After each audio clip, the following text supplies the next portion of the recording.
نادرہ ممبران کے خلاف انکوائری کا فیصلہ۔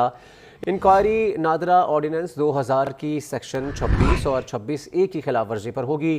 وزیر اعظم نے پرنسپل سیکریٹری گورنر پنجاب نبیل آوان کو انکوائری آفیسر تعینات کر دیا ہے۔ نادرہ کے 5 ارکان کے خلاف انکوائری کے احکامات دیے گئے ہیں تو اختیارات سے تجاوز کرنے اور سالانہ بجٹ کی منظوری حکومت سے نہ لینے کا الزام وفاقی حکومت کا۔ نادرہ ممبران کے خلاف انکوائری کا فیصلہ۔ مزید تفصیلات جان لیتے ہیں نمائندہ خصوصی صدیق ساجد سے۔ صدیق ساجد، بتائے گا افسران پر کیا الزامات سامنے آئے ہیں؟